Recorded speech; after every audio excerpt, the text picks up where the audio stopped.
We made peace a symbol of ours. In the name of peace we gather here now. Oh Lord, please. Assalamu alaikum wa rahmatullahi wa barakatuh. Welcome back to the proof that Islam is the truth. And in our previous episode, we were discussing the prophecies of Prophet Muhammad, may Allah's peace and blessings be upon him, in the Bible. And now today we're going to be dealing with another fascinating subject, and that is the subject of prophecies.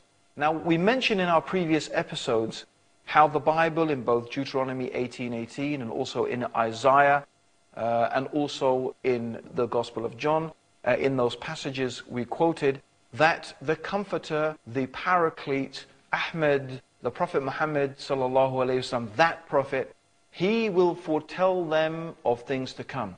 And this is a quality of a prophet, because Allah alone indeed is alimul ghaibi. He is the one who has knowledge of the unseen. It is only Allah who truly knows the future. And this is something that is mentioned in the Bible as an actual criterion. Who is a true prophet and who is a false prophet? How can you know someone who is really prophesying and who is really a prophet from God and one who is not? One of the criterions that you can apply is, does the things that he foretells, do they take place? Do they actually happen? Okay, so the Bible says, and if you shall say in your heart, how shall we know the word which the Lord hath spoken? If the thing followeth not, nor come to pass, then that is the thing which the Lord has not spoken. But the prophet has spoken presumptuously, and thou shalt not be afraid of him. So we can know a false prophet from a true prophet, depending, does that prophecy come true? So there are true prophets and there are false prophets. There are people who claim prophethood, but one of the criterion that we can use in order to know that the claim is false is that indeed the things they say don't happen. Now, there are people who do claim to be able to foretell the future. People who read the stars, for example, and they claim our fate is written in the stars.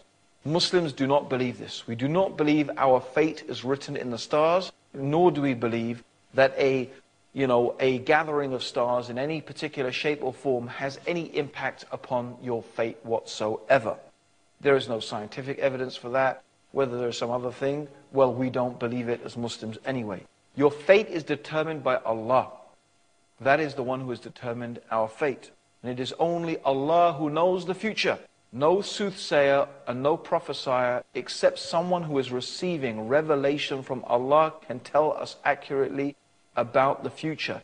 In fact, the Prophet Muhammad, may Allah's peace and blessings be upon him, said, whoever believes a soothsayer or a fortune teller has disbelieved in what Allah has revealed to Prophet Muhammad. Whoever visits a fortune teller, even out of curiosity, then their prayers will not be accepted for 40 days. This is because fortune tellers are claiming, they are pretending to have a type of knowledge that only belongs to prophets themselves. And this is a great falsehood. However, I do not say, and Islam does not say, that these soothsayers and fortune tellers are not able to sometimes get some things right. They may guess some things and they may predict some things that may turn out right, and they could do that just from guesswork. And that's why you often find that when these soothsayers and fortune tellers, they are predicting the future, they do manage to get things right that happen very close and in the very near future. But the further and further they get away from their time, then the more and more inaccurate their prophecies start becoming. And this is certainly the case with a modern day soothsayer, Edgar Cayce, who was amazingly predicted, it seems, the Second World War, but as his prophecies moved further and further in today, what is present time, his prophecies have seemed to become less and less accurate. Another thing is that the Quran does tell us, and the Prophet Muhammad does tell us, that the shayateen, the jinns, they are able to travel through the heavens, and they are able to sneak and listen to the angels, and the angels are carrying the commands of Allah, and they are obviously carrying the decree that is going to happen, and they are implementing that decree. So they may be discussing those things that Allah has decreed for the servants on earth in that upcoming year or sometime in the future. And therefore they are able to listen to some of that, and they bring that down to the soothsayer and the magician. Now they cooperate with the soothsayer and the magician because the soothsayer does many things that are displeasing to Allah, and because of that they fall into disbelieving with Allah. But the soothsayer mixes up these truths with 100 different lies. But you know what people are like? They just tend to remember the things that are true. But if you actually recorded all these things and examined them, then you would really see that yes, they got some things right, but they actually really got a whole load of things wrong as well. Then that is not really, of course, a sign of anything. But a prophet, someone who is receiving revelation from God, everything must be right. Every prophecy must come true. Now we have recorded from the earliest history of Islam prophecies in the Quran and prophecies of the Prophet Muhammad, may Allah's peace and blessings be upon him. And we're going to compare those things to the cryptic writings, for example, of Nostradamus. Nostradamus is famous for his prophecies, but his writings are all very cryptic. The rhymes could mean this or that or anything. In fact, the soothsayers were no different in the time of the Prophet Muhammad. They used to have a sort of confusing rhyme that could mean this and could mean that. Let's actually now see some of the prophecies in the Quran and some of the prophecies of the Prophet Muhammad, may Allah's peace and blessings be upon him. Now, one of the things that the Quran prophesies is the victory of Islam. And we have to remember that when these verses were coming down, the Muslims were a very small group. They were at every moment under the impression that they were going to be wiped out, either by the pagan Arabs or then by the Romans. Yet the Quran is promising victory in different verses. Let's examine one of those verses. In the 24th surah, in the 55th ayah, the Quran tells us, Allah has promised to those of you who believe and do good deeds that He will surely grant them in the land inheritance of power, as He granted it to those before them, that He will establish in authority their religion which He has chosen for them, and He will change their state of fear to one of security and peace, and they will worship me and not associate anything with me. And also the Quran says, say to those who deny faith, soon you will be vanquished. And that is in the 3rd chapter of the Quran, in the 21st ayah. And again in the 110th chapter of the Quran, in ayah 1 to 2, when comes the help of God and victory, and you see the people enter Allah's religion in multitudes. The first verse was revealed at the time of the Muslims' weakness, and it promised them victory over the disbelieving people, and it also said that people will enter Islam into crowds, and this is exactly what happened after the capture of Mecca and during the time of the caliphs of Abu Bakr and Umar and Uthman and Ali. People entered Islam into crowds, and Islam was established in the land, and the Muslims defeated the Romans and they defeated the Persians, and Islam was established from Spain to China in a matter of just 20-40 years. And this also fulfills in part another prophecy of the Quran. It is He who has sent the messenger with guidance and the religion of truth to make it triumphant over all religions. This is in the 9th chapter of the Quran, in the 33rd ayah. Allah is promising that Islam will be triumphant over all religions. Islam will be the largest religion in the world. And without doubt, this is what is happening today. Although it is perhaps 50-50 at the moment between Christianity and Islam, it is predicted by people who study this matter due to conversions and demographics that by the year 2050, 30% of all human beings on this planet will be Muslim, and it will make Islam the largest religion on the face of the earth. Actually, what we find is that Judaism, Christianity, and paganism have never really established a lasting dominance physically and intellectually since the coming of Islam. Even in terms of Christianity, you may say the Christian world is dominant economically and militarily, but in reality, it is not really Christian. It is a type of secularist, materialist philosophy that is dominant. Anyway, join us after the break for more prophecies of the Prophet Muhammad, may Allah's peace and blessings be upon him, in the proof that Islam is the truth. Don't go away, come back and join us after the break. Assalamu alaikum.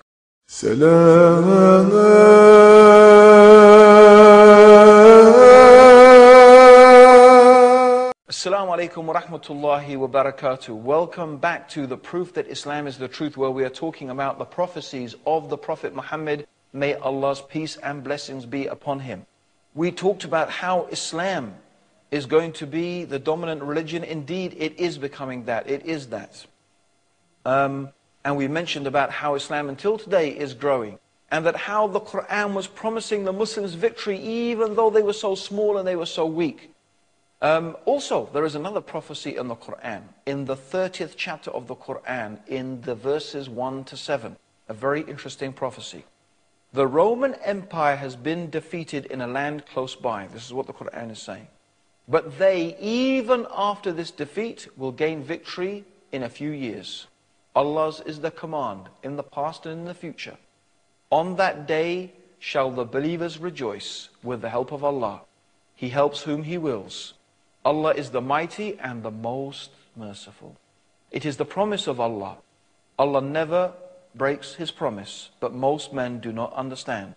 They crave for the outer things of this life, but of the hereafter they are heedless.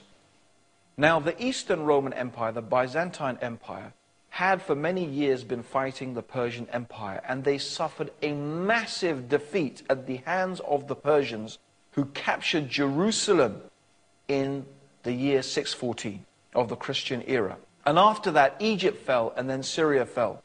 And Constantinople itself was laid siege to. This means a land close by. Now, the pagan Arabs actually delighted in this, as it seemed to signal to them the success of idolatry and its followers over the people who followed the revelation of Ahl al-Kitab, the Christians in this case. And when this verse was revealed, it seemed impossible that the Roman Empire, the Byzantine Empire, would ever recover. It seemed it was the end. The Persians had reached dominance. The Byzantines, it seemed, were finished. Now, the word in the Quran, translated a few, is bidah, which actually means anything from 3 to 9 years. That term means anything from 3 to 9 years. And Ubay, we mentioned him in a previous talk. Ubay, who was a pagan Arab, he actually betted Abu Bakr, who was a close companion and a friend of the Prophet Muhammad sallallahu alaihi wasallam. He betted Abu Bakr that this will never happen. This will never happen, he said. I'll take a bet. Now, this is before gambling was forbidden. Of course, gambling is not allowed, and that was forbidden later. And so they actually took a bet of 100 camels. That's about 150,000 pounds in modern day money. That's quite a lot of money. 100 camels is a lot. And they wagered that this will never happen. Now, it actually did happen. By the year 623, Heraclius, the Byzantine Empire, took to the field and vanquished the Persians in a series of battles, culminating in the Battle of Nivev. And this was in 627. By this time, in fact, Ubay had been killed, so his relatives actually had to pay the debt to Abu Bakr. And at this time, when the Romans won, the Muslims had been victorious over the Quraysh and were rejoicing just as the Quran had prophesied. The prophecy came true exactly. And it is a great reminder that Allah knows and you don't know, and little do men understand. And it is the same Quran that is warning us about the dangers of disbelieving in Allah and His messengers and not following His revelation. It is the same Quran that warns us of the hellfire and invites us to the paradise, and warns us of the distress and the misery that people will suffer on the Day of Judgment for not following the truth. Anyway, we've got some more prophecies for you coming up. So let's mention, these are some prophecies from the hadith, or the sayings of the Prophet Muhammad sallallahu alaihi wasallam. And there is a long narration that is found in the two authoritative books of hadith. This means Bukhari and Muslim. We've mentioned Sahih al-Bukhari before. Sahih Muslim, we also mentioned it previously, in fact. These are considered to be the most two authentic sources of information, textual information, in the religion of Islam after the Quran.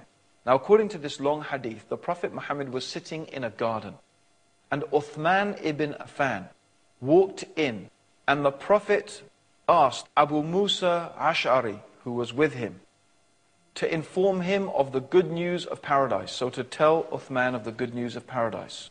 And also that people would mutiny against him. And this exactly is what happened. It is well known from Islamic history that the people did mutiny against Uthman ibn Affan. In fact, they even killed him. Prophecy came true exactly as the Prophet had said. In another narration, while the Muslims were fighting the Jews in Khaybar, after some days of attempting to besiege the fortress, the Prophet said the next day he would entrust the flag to a man whom Allah would give victory. And he gave the flag to Ali, and the same day the fortress was conquered by the Muslim under Ali's command, as the Prophet Muhammad had prophesied. In another hadith, the Prophet ﷺ said, the caliphate will last for 40 years. Then there will be a biting kingship. So the caliphate will last for 40 years. The caliphate are the righteous successors of the Prophet Muhammad ﷺ. And then after that, there will be a biting kingship. So the Prophet said 30 years. And it happened exactly like this. The rule of the rightly guided khulafa, meaning Abu Bakr, Umar, Uthman and Ali, was exactly 30 years. Okay? So we had Abu Bakr for 2, Umar for 10, Uthman for 12, Ali for 2.5, and Hassan, who succeeded Ali ibn Talib, was 3.5 years. So that makes, as the Prophet ﷺ said, exactly 30 years. After that, evil spread and kingship was established, just as the Prophet Muhammad ﷺ said would happen. In another hadith, the Prophet Muhammad ﷺ, he predicted the capture of Egypt. Remember, this is a time when the Muslims, they're just a small group of people. Yet he's telling them, you're going to capture Egypt. And he even said and told them, treat the people well. And he mentioned also that they would seize the treasures of the Persian emperor. Can you imagine this? He is telling them, you will defeat the Persians. You will seize the treasures of the Persian emperor. And he described the palace. And all of these things happened as the Prophet Muhammad ﷺ said. He even mentioned concerning one particular companion, Suraqah ibn Malik, that you will wear the bracelets of the Persian emperor. And in fact, this is exactly what happened. The bracelets fell into the possession of Umar ibn al-Khattab. He called Suraqah, who was still alive. Of course, he could have been killed in all of these wars, but he was alive. And Umar put the bracelets on him and reminded him of what the Prophet ﷺ had said. Also, in Sahih al-Bukhari, Auf ibn Malik, he reported that the Prophet ﷺ said, look for 6 incidents before the last day. First, my death. Then, and this is of course true, the Prophet died. Then the conquest of Jerusalem, and the Muslims conquered Jerusalem. Third, an epidemic among them. Fourth, the abundance of wealth, so a man would not gladly accept 100 dinars if given it. Fifth, a trouble that would involve all Arab families without exception. Sixth, a treaty with the Christians, which the Christians would violate. So the hadith describes exactly what happened. Jerusalem was captured, and after this, in 16 years after the hijrah of the Prophet, an epidemic broke out. It's well known about, and 70,000 people died. Wealth became plentiful after that, especially during the caliphate of Uthman, And after that, in the time of Umar ibn Abdul Aziz, as is so famous, when the collectors of zakah, they found no one who was poor enough to receive the zakah. There was no one poor enough to receive zakah money. That's how wealthy the Muslims had become, and that's the prosperity Islam brought to the world at the time. And this is exactly what happened. Also, after the rebellious war against Uthman, things became worse after his murder, and it is true that none of the Arab families were saved from the fitna of that, from the trials and the tribulations. After the murder of Uthman, there was not one family that except who was involved in it, just as the Prophet ﷺ had said. In another narration, the Prophet said that the Muslims would conquer Rome and Constantinople. And the Prophet was asked which was first, and he said the city of Heraclius, which of course means Constantinople. And that is absolutely true. Of course, Rome has never been taken by the Muslims, and then I suppose this is something we'll have to say that every Muslim will believe this is still something that is due to happen sometime in the future. Okay, but Constantinople certainly was conquered by the Muslims. Okay, and what is noteworthy here is that these predictions were made at a time again when the Prophet, no one could imagine that the Muslims were going to do such things. Okay, the Prophet also, in many, I'm just saying very quickly some prophecies here. The Prophet Muhammad ﷺ also predicted that the Muslims would divide into many different sects and different groups. And in some hadith, he described the characteristics of these sects and these groups that would arise. He mentioned that some of them would do to Ali what the Christians did to Jesus. In other words, they would claim that Ali is God. How can a Muslim ever claim that a human being is God? This is the greatest type of disbelief you can imagine, to claim that a human being is equal with Allah. The Prophet said some Muslims will do this with Ali, and they did. First of all, a sect arose exaggerating and in their love for Ali ibn Talib. And then this same sect, subsects of them went on to even claim that Ali is Allah, is equal with God. And this group, by the way, still exists until today. Also, he mentioned that some people would deny the qadr, or the divine decree of Allah, and he called them the Majus of this ummah, the Magians of this ummah. And this has happened exactly, they were called the Qadriya, a group of people who denied the divine decree, which is an essential part of Islamic belief. And he also mentioned that a group would arrive from a certain tribe, and the Prophet pointed out this individual, and they would say that the people who are believers are unbelievers. They would apply the verses of the Quran talking about unbelievers to the believers. And the Prophet mentioned very bad things about them, and said, in fact, he called them the dogs of the hellfire, because they are saying that the true believers are in fact disbelievers. And the Prophet mentioned and pointed out this man. And it happened that a group arose called the Khawarij. These Khawarij, actually most of them were exactly from the tribe this man, the Prophet ﷺ, pointed out. And the Prophet ﷺ mentioned that they should be fought against, and this is exactly what Ali ibn Talib did. He fought against this group, the Khawarij. So these are some of the hadiths of the prophecies of the Prophet ﷺ. And we have a lot more, in fact, to come. We're going to be mentioning some of the signs of the Day of Judgment, things that the Prophet Muhammad said would happen before the last days. And that will be our last in the episode of the proof that Islam is the truth. So make sure you tune in and listen into that for our last and final episode of the proof that Islam is the truth. Until then, Assalamu alaikum wa rahmatullahi wa barakatuh. سلام